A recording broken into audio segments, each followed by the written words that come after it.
The Church of the Pilgrims. For 100 years, it has been a beacon of the Christian faith and an outreach center for the community of DuPont Circle in Greater Washington, D.C.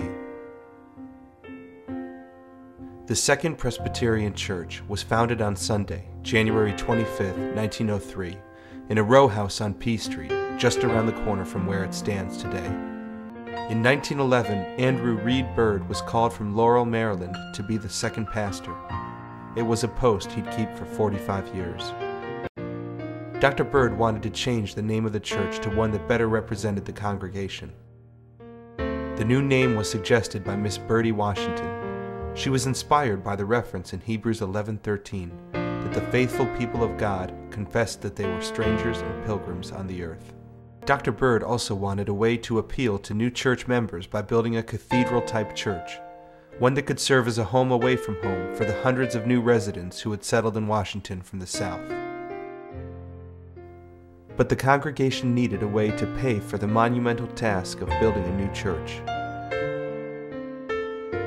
Dr. Bird traveled throughout the South during the 1920s, soliciting donations everywhere.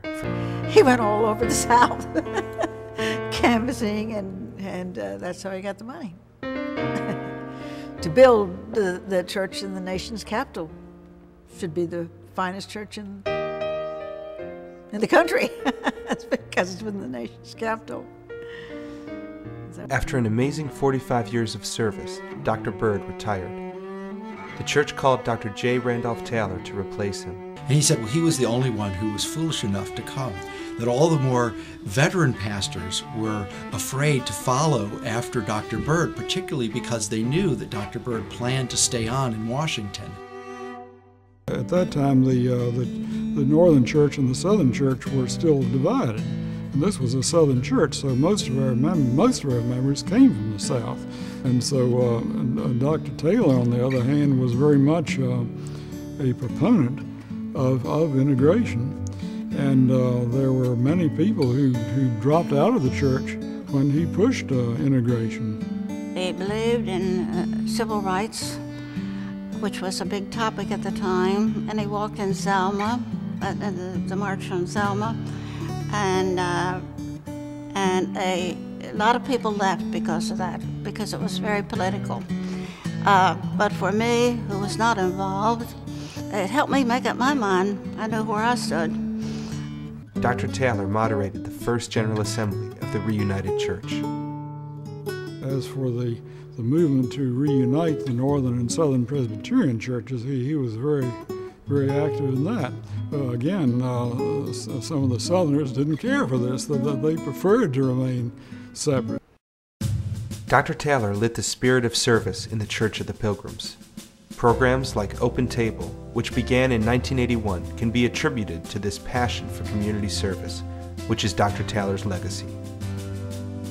Each week, about 50 homeless people are given free meals by church volunteers. The buffet and coffee hour were created so Christian fellowship could continue after the main service has ended. The pilgrimage, which has been open since 1973, serves as a hostel where groups from churches around the country can learn about issues like urban poverty and homelessness, while serving the local community at soup kitchens and shelters. Each year, about 1,000 pilgrims go back to their hometown armed with a new understanding of these social issues. With a history of 100 years behind us, where is the church headed in the future?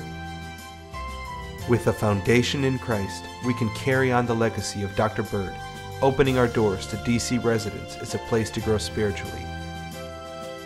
And Dr. Taylor's legacy of community service can be kept alive in programs like our participation in WIN, Open Table, and the Pilgrimage.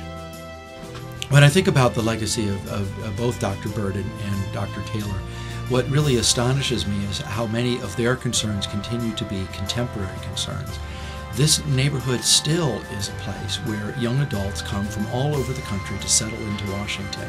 And it's still the most important ministry we have, is to be that place of hospitality where young adults can come together and find Christian community.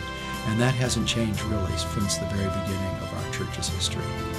In D.C., the seat of our country's political power, our church can be a Christian voice for peace and justice, and our building can serve as a place to nurture the community, both spiritually and physically. With such a powerful past, we know the future holds great things for our church and our community.